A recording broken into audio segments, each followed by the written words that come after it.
जय Jagannath. Hi hello नमस्कार। Yummy Odia kitchen को आपण मानक स्वागत करुची। मु आज आपण मानक मंचूरियन करबा सिखेबी। आपण माने जदि मो चैनल रे नुआ ताले फास्ट सब्सक्राइब करि नियंतु और पाखरे आसुथिबा बेल बटन रे ऑल को क्लिक करंतु जहा द्वारा मो रेसिपी रो नोटिफिकेशन आपण मानक पाखु पळेबो। आसंतु एबे स्टार्ट करिबा आजिरो रेसिपी। मु एठी फाळे बंधा कोबी को ग्रेटिंग करी नेइची। मोर एतिकी हेइची। सेथिरे हाफ टी स्पून लूण ऐड करूची। आउ ताको मु भल भाबरे मिक्स करी नउची। लूण पकेबा द्वारा बंधा कोबी रु पानी सब बाहरी आसीबो। मु एबे आको आधा घंटा पई कवर करी रखी दउची। एबे आधा घंटा हे गेला मु कवर खोलुची। देखंतु बंधा कोबी रे केते सारा पानी बाहरीची। एबे को मु चुपुड़ी की आ गोटे बाउल रे रखुची। देखंतु मु एठी सब बंधा कोबी को चुपुड़ी सारलेनी। बंधा कोबी रु मोर एतिकी पानी बाहरची। आको आपण माने कोनोसी तरकारी मध्य यूज करि परिबे।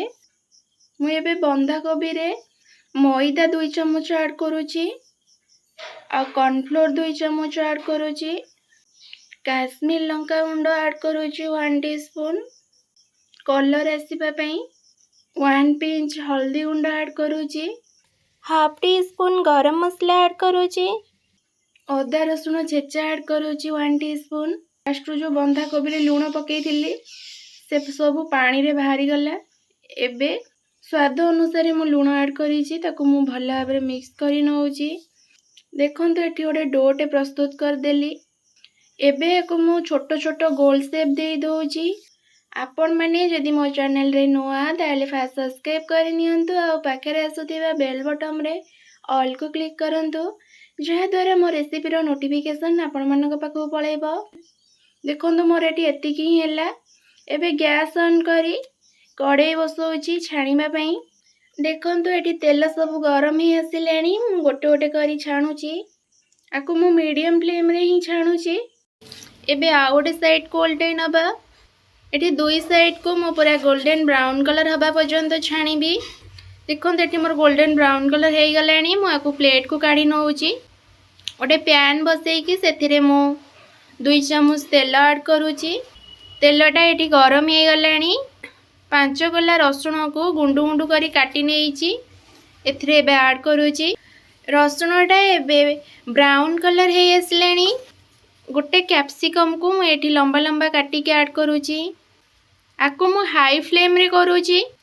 आपण माने मने रखंतु चाइनीज जिंस सब बळे हाई फ्लेम रे ही हुए।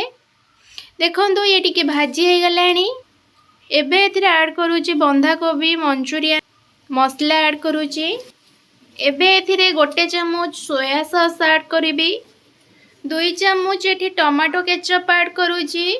सिजवान चटनी 3 चम्मच ऐड करूची। एडा ऑप्शनल अछि।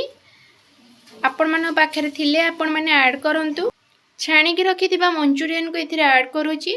आको मु एबे भल भाबरे मिक्स करि नउची।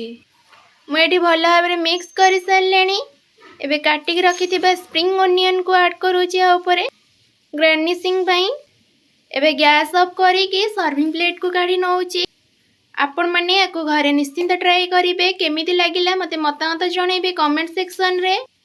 आपण माने मो चैनल रे नुआ होइथिले फास्ट सब्सक्राइब करंतु और पाखरे आसुथिबा बेल बटन रे ऑल को क्लिक करंतु जहा द्वारा मो रेसिपी रो नोटिफिकेशन आपण मानक पाखु पळेबो। वीडियोटी भल लागिले लाइक शेयर सब्सक्राइब कमेंट करिबा पई भूलंतुनी।